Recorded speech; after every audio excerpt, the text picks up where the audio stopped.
Misy marina ve ny paikady matotra entina iadina amin'ity valanaretina ity.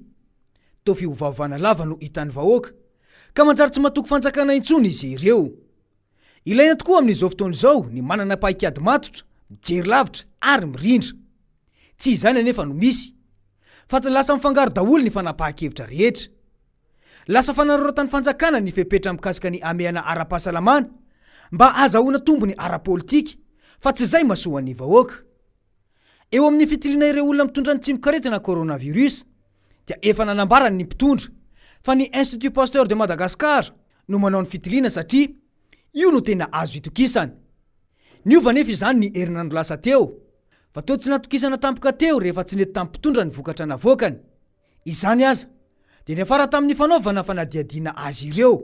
Izay ihany koa no nampiato ny famoahana ny antotanisany Madagasikara tao amin'ny Université Johns Hopkins nandritra ny 4 andro.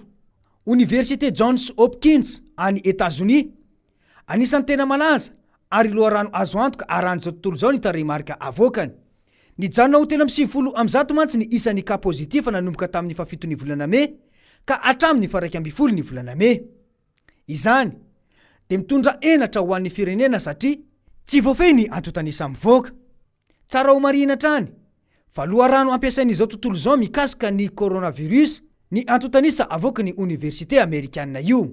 Misy ireo aretina mamono malagasy maro any amin'ny faritra samihafa dia ny tazomoka sy ny dengue izany. Ny mahagaga dia tsy eny mihitsy ny paikady entin'ny fanjakana mba hiadivana amin'izany aretina izany. Mipetraka ihany koa anefa ny hafa sao dia misy fifandraisany amin'ny aretina coronavirus ireo satria misy fitrangana aretina mitovy. Mbola betsaka no tsy fantatra mikasika ity aretina coronavirus ity satria ny any ivelany dia misy manampahaizana milaza fa misy aretina hafa mety miaraka amin'izy ity. Tsy tokony ho varimbarina ny mpitsabo sy ny mpitondra fa sao dia misy fifandraisana amin'ireo aretina ireo sy ny coronavirus. Sa kosa ve rehefa tsy coronavirus dia tsy maninona raha toa ka misy maty aza. Malagasy daholo ihany koa ireo marary sy matin'ireo aretina ireo ka tokony ho atao laharam-pahamehana. Mbola hita ny tsy fifehezana ny lamina na ny organisation. Tsy mazava ny fanapahan-kevitra raisin'ny mpitondra. Sahirana ny vahoaka eo amin'ny tokony atao ary misy foana ny fimenomenoma ny vahoaka malagasy. Ity izany teo amin'ny fizarana ireny fanampiana avy amin'ny fanjakana ireny. Izao indray mba hifehezana ny fiparitany otrikaretina dia nahato ny fivezivezena amin'ireo faritra telo dia Analamanga, Antsinanana ary Matsiatrambony. Tsy ny fanapahan-kevitra no ratsy fa ny fampitana izany amin'ny vahoaka no tsy ampy. Tsy mazava amin'ny vahoaka ny tokony atao.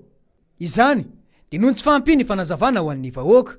Tena mbola tsy mahay makalesona tamin'ireo zavatra nitranga teo aloha ihany ve ny mpitondra ka ny vahoaka no mizaka ny vokatra izany. Fa ahoana marina izy ity e.